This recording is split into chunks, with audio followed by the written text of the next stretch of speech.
الله وما أنا. Assalamualaikum warahmatullahi wabarakatuh. Alhamdulillahilladzi arsala rasulahu bil huda wa dinil haqq liyudhhirahu 'ala dini kullih wa kafa billahi shahida. Wa asyhadu an la ilaha illallah wahdahu la syarikalah wa asyhadu anna Muhammadan abduhu wa rasuluh. Allahumma shalli ala nabiyyina Muhammad wa ala alihi wa man tabi'ahum bi ihsan ila yaumiddin. Allahumma anfa'na bima 'allamtana wa 'allimna ma yanfa'una wa zidna ilma. Baik Bapak, para takmir, para rais, para kaum yang hadir pada kesempatan kali ini serta pengurus masjid dan bapak-bapak sekalian, kita bersyukur kita kembali di malam Senin Legi ini hadir dalam kajian kita yang membahas tentang masalah ketakmiran. Pembahasan kita aslinya kita telah membahas yang pertama tentang sholat Jumat, sudah kita rampungkan saking kitab Riyadhus Shalihin, saking kitab Bulughul Maram karya Ibnu Hajar Al-Asqalani. Juga kita melanjutkan dengan pembahasan tentang masjid. Namun karena ada satu momen yang nanti akan kita lewati dan di sini para takmir itu perlu paham, perlu memahami, sehingga penjelasan ini teramat penting dan perlu untuk dikaji, yaitu tentang masalah akidah. Yaitu bahasan kita judulnya di sini ya, saya beri judul seperti itu, menjadi teman Ahok. Ya, itu biar paham di media kan seperti itu. Namun intinya pembahasan kita ini adalah pelajaran prinsip akidah, al-wala wa al-bara'. Wala wal bara, artinya bagaimana kita loyal, cinta, dukung sesama muslim. Sedangkan bara itu artinya tidak loyal dan tidak mendukung non muslim, kita berlepas diri. Dan ini konsekuensi dari kita itu bertauhid. Jadi bertauhid, kita mengesahkan Allah dalam beribadah, yaitu kita beribadah pada Allah saja, bukan hanya mementingkan ibadah pribadi, ibadah individu. Namun yang diharuskan lagi ketika seorang itu bertauhid, dia meninggalkan perbuatan syirik dan juga dia meninggalkan orang-orang yang berbuat syirik. Dia meninggalkan perbuatan syirik dan meninggalkan orang-orang yang berbuat syirik. Maka dia loyal dengan yang muslim yang bertauhid pada Allah. Kemudian dia tidak mendukung, artinya tidak loyal alias bara' kepada orang-orang yang tidak seprinsip dengannya. Sikap kita yang diajarkan dalam agama kita seperti itu. Ini prinsip akidah muslim. Nah, maka kalau kita pelajari, ada beberapa hal yang di sini yang perlu dipahami terlebih dahulu. Yang pertama tentang 5 prinsip muslim pada non muslim. Sikap kita itu terhadap non muslim bagaimana, terutama dalam masalah keyakinan. Nah, secara lebih lengkap nanti bisa dibaca di buku kesetiaan ini. Ini cuma ringkasan dari buku ini. Jadi kalau nggak catat pun sudah ada. Ya, ini cuma saya ringkaskan. Nanti ingin dapat filenya pun saya beri gratis, nggak bayar. Ya, ada filenya, nanti bisa file PDF, bisa presentasikan juga boleh dikaji nantinya. Namun punya komputer dulu, punya laptop dulu, baru bisa memakai file ini. Yang pertama, Islam itu agama yang paling benar.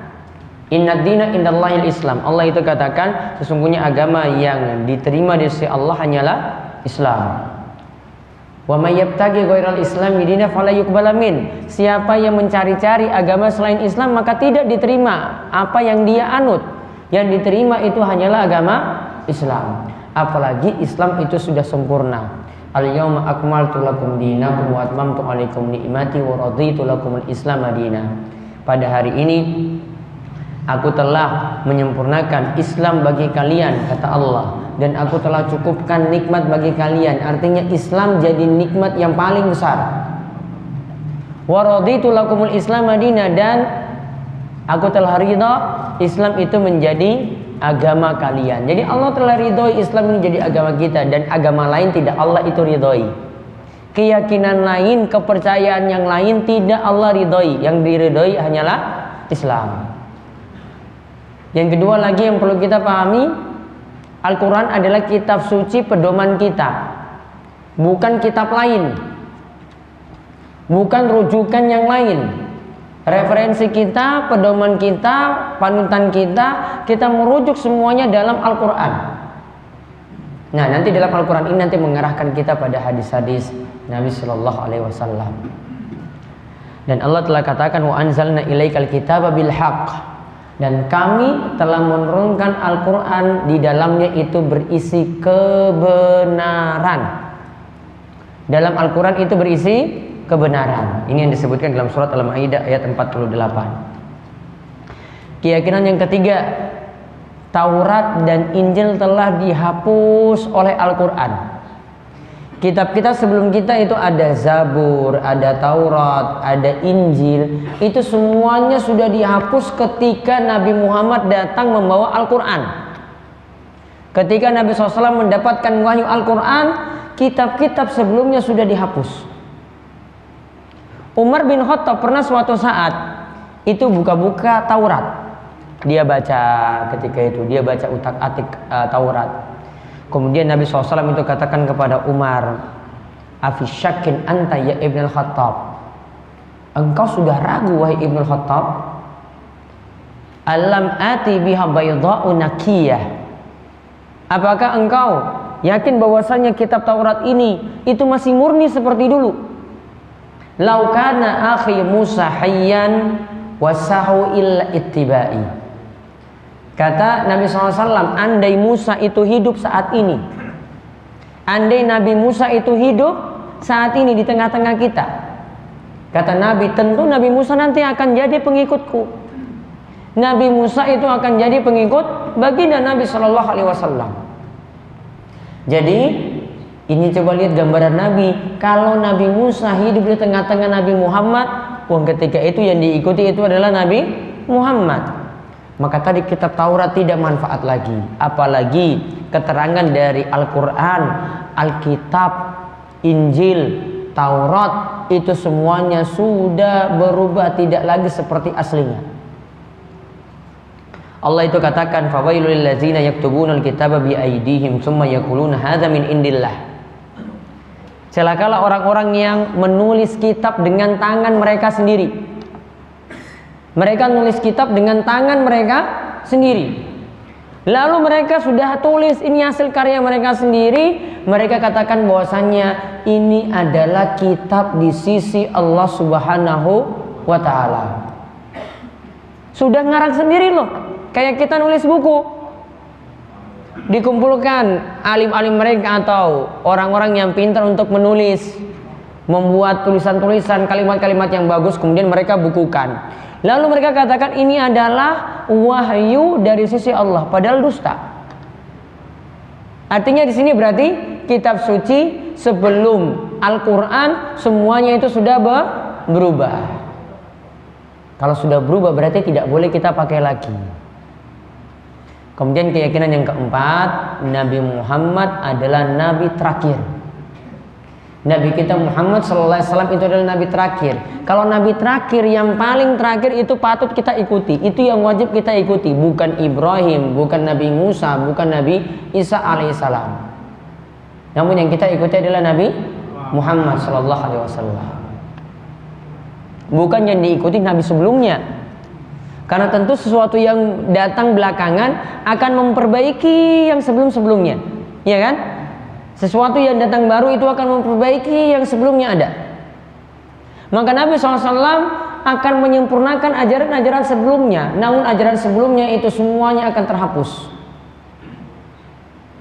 Yang dipakai adalah ajaran baginda Nabi SAW. Contoh yang terhapus dulu di kisah Ashabul Kahfi. Ya, di kisah Ashabul Kahfi. Ashabul Kahfi ketika itu bawa anjing enggak? Bawa anjing atau tidak? Bawa. Namun di dalam tuntunan Nabi kita Muhammad SAW, anjing tidak boleh dipelihara. Berarti ajaran sebelum kita itu dihapus. Kita tidak ambil. Jadi nggak boleh ada yang pakai dalil, wong di Ashabul Kahfi saja itu bawa anjing loh. Nggak boleh pakai dalil itu, karena sudah terhapus dengan syariat Nabi kita Muhammad Sallallahu Alaihi Wasallam. Yang kelima, prinsip terakhir, selain Islam itu kafir. Selain Islam itu kafir. Dan penyebutan kafir itu penyebutan Al-Quran, penyebutan dalam hadis. Jangan bilang ini penyebutan kejam. Kita jadi wong Islam yang kayak gitu. Selain kita yang kafir. Wong mereka aja yang di luar agama kita aja katakan kita domba-domba yang tersesat. Kita ini disebut domba yang tersesat loh. Mereka bilang kita seperti itu. Masa kita tidak boleh menyebut mereka itu kafir? Masa nggak boleh nyebut Ahok itu kafir? Yuk kafir. Jelas. Nggak boleh tawar-tawar. Jangan kayak gitu. Kamu kejam sekali ngomong kafir. Kafir. Ini penyebutan dalam Al-Quran. Innal ladzina kafaru min ahlil kitabi wal musyrikina fi nari jahannam khalidina fiha ulaika hum syarrul bariyah. Sesungguhnya orang-orang kafir. Disebut apa di sini? Kafir. Siapa yang kafir? Ahli kitab. Kemudian orang musyrik. Orang musyrik itu selain ahli kitab, Hindu, Buddha, Konghucu itu masuk orang-orang musyrik selain ahli kitab. Mereka berada di neraka jahanam.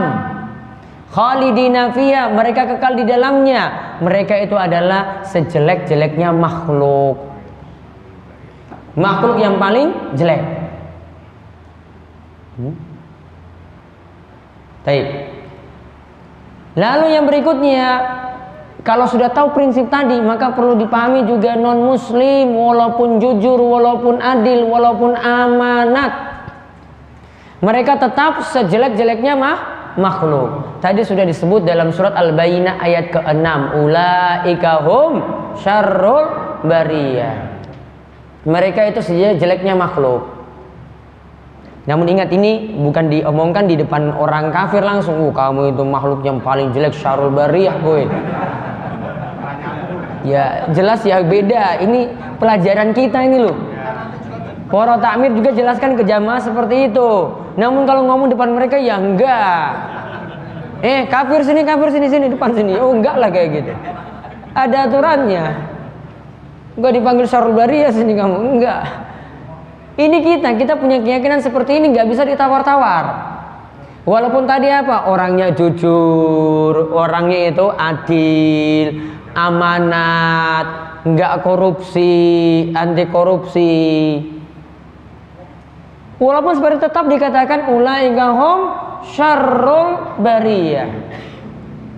Dan tolong ini kalimat ini kadang permainan media itu. Pokoknya yang namanya muslim itu pasti tidak jujur, muslim itu banyak korupsinya, muslim itu tidak amanat.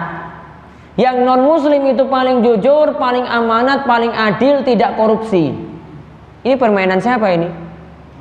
Media. Dan warga kita itu nggak pernah kenal berita kecuali dari media semacam itu. Termakan. Akhirnya ya tadi namanya Ahok itu naik. Dia itu nggak korupsi. Padahal ada kasus juga, tapi nggak diungkit. Ya. Banyak kasusnya, namun nggak diungkit. Ya nggak usah bahas di sini, bukan bahasan kita. Ya. Kan permainan media diangkat. Tujuannya macam-macam loh nanti. Nanti lihat lagi ada yang bantu-bantu masjid, bantu-bantu pesantren, dimasukkan lagi dalam media. Wong ini aja wong sedekah untuk kita. Padahal nggak tahu itu nanti mau jadi calon presiden loh itu. Ya. Nggak tahu itu mau jadi calon presiden. Ketipu lagi. Ya. Apalagi orang ngomong cilik itu nggak paham seperti ini. Wah itu paling bagus seperti itu. Kalau biasa ngomong seperti tadi ya berarti nggak pernah ngaji, nggak pernah belajar akidah. Akidah kita seperti ini. Nah ini yang tadi disebut dalam surat Al-Bayyinah ayat 6. Innal ladzina kafaru min ahli kitabi wal musyrikina fi nari jahannam khalidina fiha ulaika hum syarrul bariyah. Mereka adalah sejelek-jeleknya makhluk. Oleh karena itu, kalau sudah tahu seperti itu, tidak boleh loyal, tidak boleh cinta, dan tidak boleh mendukung non-muslim. Ini prinsip, nggak bisa ditawar-tawar. Kita ngomong sama non muslim itu nggak masalah. Maaf, kita ngomong sesama muslim itu tidak masalah. Karena kita ingin memperkuat umat kita sendiri. Umat kita itu harus diajarkan fanatik. Bukan sedikit-sedikit, wah semua agama itu sama. Wah bukan sedikit-sedikit, wah kita harus toleransi. Toleransi apa dulu? Nanti saya akan jelaskan tentang toleransi itu bagaimana. Kita kenal toleransi, toleransi ada aturannya. Agama kita juga sudah atur. Kita nggak kejam-kejam sekali kok. Kita ingin jaga agama kita ingin jaga juga umat kita ingin jaga jamaah kita. Wong mereka saja yang di luar agama kita, nggak mungkin mereka itu rela kalau pengikutnya itu pindah agama. Mereka punya prinsip itu nggak mungkin ngakui semua agama itu sama. Kok kita orang Islam berani ngatakan semua agama itu sama? Ini ajaran dari mana? Mereka nggak mau ngaku loh seperti itu. Buktinya kalau umatnya itu keluar dari agama, mereka nggak senang. Berarti sudah tidak ngakui semua agama itu sama. Kok ini ada orang-orang muslim, bahkan kiai juga, atau anaknya kiai, ya, batuke juga ireng juga sama. Namun kok prinsipnya seperti itu. Dan ini kita ketahui contoh ayat yang membicarakan ini yang kemarin di demo, ini surat Al-Maidah ayat 51. Ini ayat yang menjelaskan tentang prinsip kita tidak boleh loyal, tidak boleh cinta, tidak boleh dukung pada non muslim. Ini saya lompat, sudah sering dengar kan? Nah, contoh di sini saya sebutkan singkat-singkat. Contoh bentuk loyal pada non muslim, mencintai non muslim, terus jadikan teman dekat. Ya, jadikan teman dekat. Kalau teman dekat, makin dekat, nanti lama-lama kita makin toleran. Makin toleran, dia sedikit-sedikit punya acara kita bantu. Sedikit-sedikit nanti kalau punya perayaan kita ucapkan selamat. Jadi prinsip tadi, barok kita tidak loyal nggak ada lagi. Yang kedua, menetap dan menjadi warga negara di negeri kafir. Negeri kafir dia senang, akhirnya pengen tinggal di situ. Padahal untuk menjalankan syariat sulit. Untuk kumandangkan azan nggak boleh keluar. Wanita tidak boleh memakai jilbab. Bapak tidak boleh berjenggot. Dilarang keras semacam itu di negeri kafir. Namun dia senang tinggal di sana. Kalau tinggal di sana sampai senang dengan agama orang kafir, maka dia juga ikut kafir sama. Karena para ulama katakan, siapa yang tidak mengkafirkan orang kafir, maka dia juga ikut kafir. Yang ketiga, bersafar ke negeri kafir, jalan-jalan tanpa ada keperluan wisata, kunjungi negeri-negeri kafir cuma untuk hiburan saja. Senangnya ke Eropa, senangnya ke Amerika untuk liburan. Padahal di sini di Gunung Kidul banyak tempat rekreasi loh. Saya tuh kalau ke Jakarta itu sering bilang sama ibu-ibu di Jakarta, bapak di Jakarta itu, Pak jenengan cuma mikir yang di luar sana, di luar negeri. Di Indonesia itu sudah ada tempat yang luar biasa yang sudah mengalahkan luar negeri, kok masih cari-cari sampai di sana. Pergi itu loh ke Gunung Kidul itu loh. Oh, baru-baru paham. Oh iya tuh ada kayak gitu. Iya, pergi saja. Masa pergi ke negeri kafir? Biayanya lebih besar. Iya kan? Sini sudah tempat rekreasi yang banyak, sambil promosi maksudnya. Kemudian yang keempat, ini ikut serta dalam perayaan non muslim, bentuknya macam-macam. Contoh, mengucapkan selamat Natal walaupun dengan teman kantor, walaupun dengan atasan, sebisa mungkin kita itu hindari seperti ini. Ya, kadang cuma lewat SMS atau kadang ada yang telepon, nggak boleh. Ingat, Natal itu selamat Natal. Perayaan Natal itu adalah memperingati kelahirannya siapa? Yesus kan? Iya kan? Walaupun dari sisi sejarah itu bermasalah juga tanggal 25 sebenarnya. Itu sebenarnya perayaan Dewa Matahari. Ya, itu perayaan Dewa Matahari. Tiang muslim nggak paham. Dan kalau mau dilihat juga, kalau mereka itu merayakan Natal, itu kan berarti merayakan kelahiran Yesus tadi, yang artinya mereka itu punya keyakinan Nabi Isa itu bagian dari yang tiga, yang disebut Trinitas. Apa yang dimaksud Trinitas? Mengakui Nabi Isa itu sebagai Bapa, Putra, lan Roh Kudus. Bapa, Putra, lan Roh Kudus. Makanya kalau mereka berdoa itu, ya, sebelum tangannya itu diginiin, itu begini dulu 3 kali, tiga ini mereka sentuh. 3 pokoknya, Bapa, Putra, Roh Kudus. Bapa itu artinya Tuhan, Putra itu artinya anak Tuhan, Roh Kudus itu seperti kita malaikat Jibril. Ya, itu kalau prinsipnya tadi Nabi Isa dianggap seperti itu, berarti kalau merayakan kelahiran Nabi Isa berarti merayakan Nabi Isa diangkat sebagai Tuhan. Ya, masa Nabi Isa diangkat sebagai Tuhan? Keliru besar. Ini prinsip yang keliru. Orang Muslim nggak paham seperti itu loh. Apa maksudnya? Walaupun katanya saya kan tidak setuju dengan agama mereka, seperti itu sudah sama saja dengan setujui. Contoh misalnya ada yang malam hari itu selingkuh atau mabuk lah. Pagi hari kemudian sadar, terus kita ucapkan selamat, Mas selamat ya. Dan malam itu mabukan ya, Masya Allah habis berapa botol, selamat. Pantas nggak seperti ini selamat?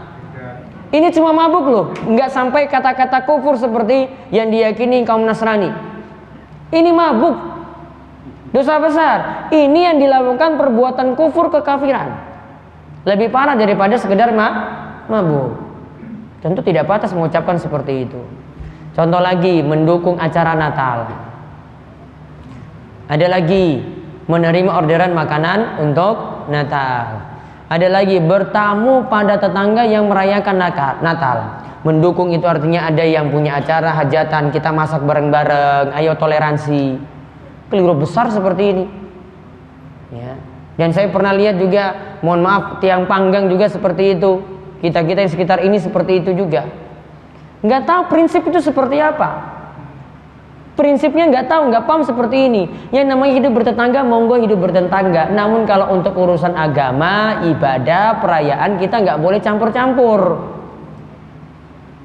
Kemudian menerima orderan juga. Ini paling laris loh nih kalau tanggal mendekati 25-12. Kemarin kan 2-12 kan, sekarang 25-12. Ya, ada kue, ada nasi kotak, macam-macam. Nggak boleh sama sekali untuk menerima orderan tadi. Kalau dikatakan, wah sayang lah nanti orderannya berarti nggak dapat.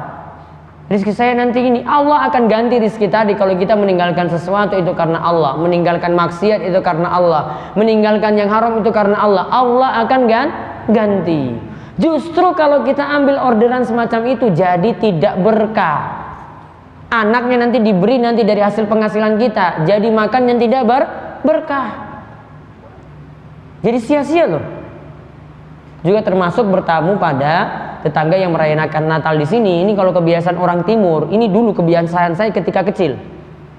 Kalau Idul Fitri saya keliling ke seluruh warga Muslim. Kalau Natal saya keliling ke seluruh warga Nasrani.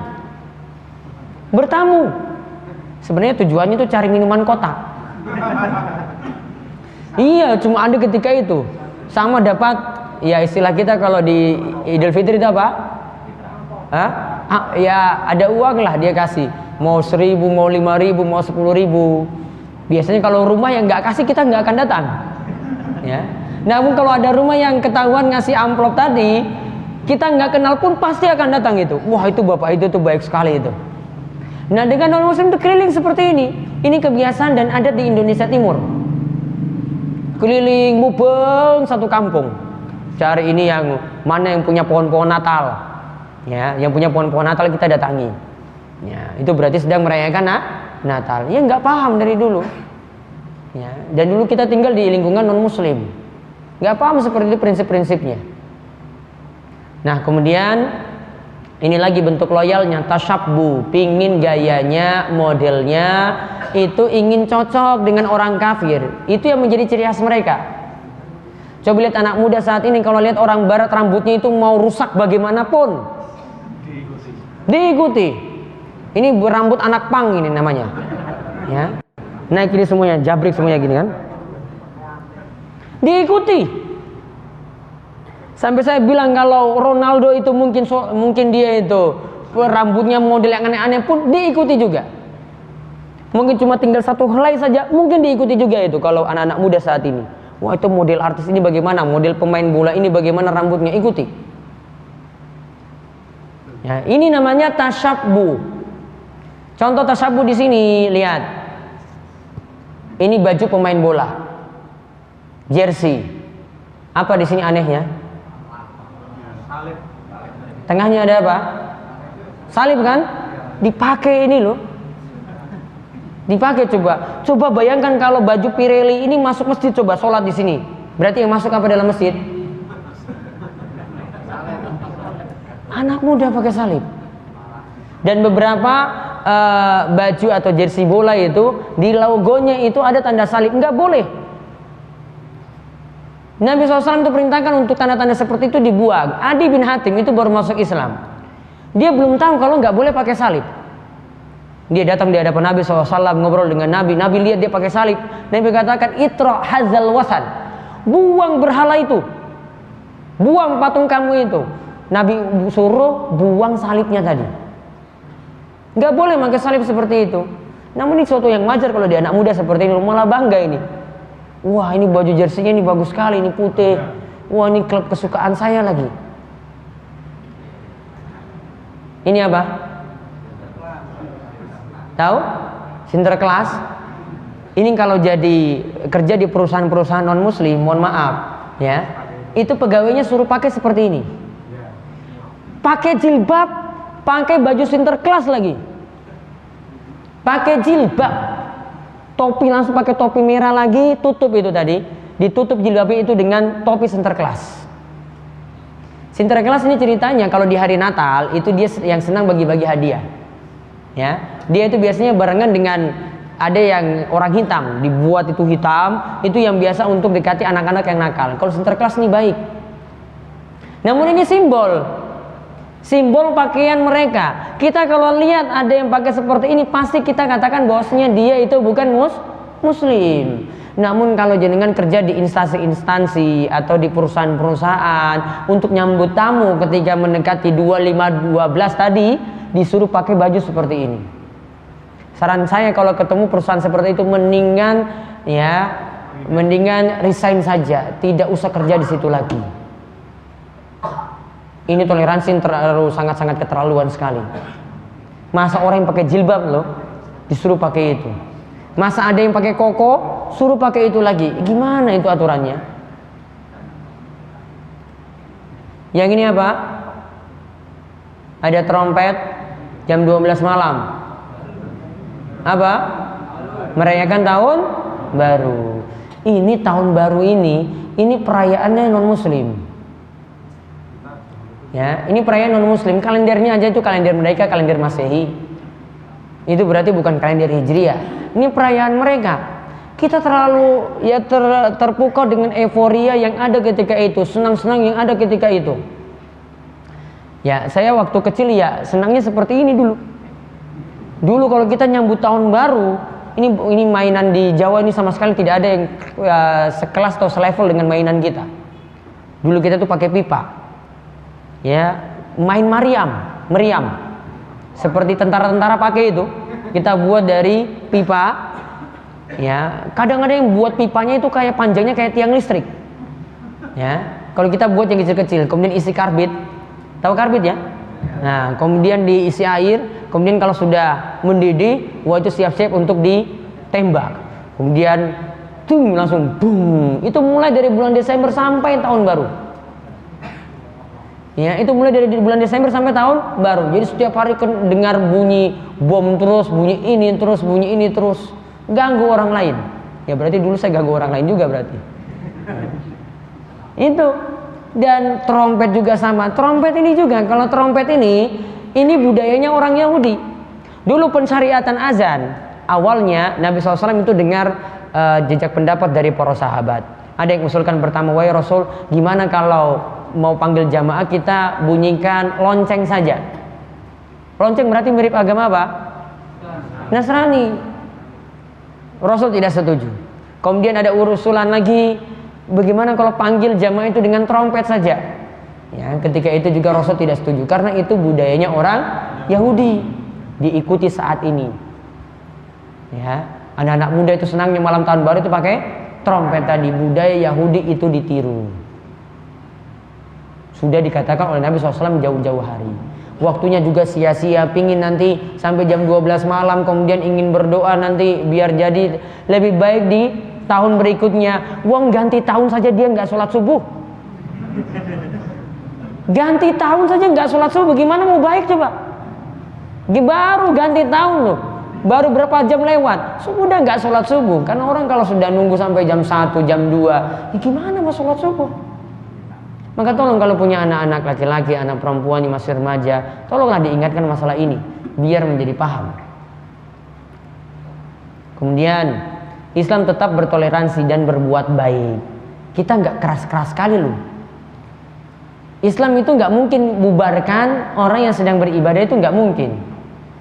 Kita biarkan mereka beribadah apa adanya. Toleransi artinya kalau menurut kita biarkan non-muslim itu beribadah sesuai dengan keyakinan mereka, tidak perlu diganggu. Yang diajarkan dalam agama kita ini disebutkan dalam surat Al-Mumtahanah ayat 8. La yahnakumullahu 'anil ladzina lam yuqatilukum fid dini wa lam yukhrijukum min diyarikum an tabarruhum wa tuqsitu ilaihim innallaha yuhibbul muqsitin. Sesungguhnya Allah tidak melarang bagi kalian untuk berbuat baik dan berlaku adil terhadap orang-orang yang tidak memerangi kalian. Kita diperintahkan berbuat baik, berbuat adil pada orang-orang yang tidak memerangi kita. Karena agama dan alasan yang lainnya mereka mengusir kita, tidak mengusir kita juga dari negeri kita. Allah suka dengan orang-orang yang berbuat adil. Maka toleransi itu bentuknya tidak dukung sama sekali. Tidak perlu jaga-jaga juga. Ya, tidak perlu jaga-jaga juga. Coba lihat itu. Apa yang dijaga di situ? Ya, apa yang dijaga? Coba baca itu. Dijelaskan tulisannya. Gereja Kristen Jawa. Yang jaga ini tiang muslim. Bukan petugasnya. Yang berhak jaga keamanan itu cuma polisi. Polisi punya tugas jaga keamanan. Ini bukan. Ini kalau muslimnya itu sedang ada pengajian macam-macam nggak pernah dijaga. Kalau non muslim itu baru ada pengajian, ada kebaktian baru dijaga ketat-ketat. Nggak adil sekali loh seperti ini.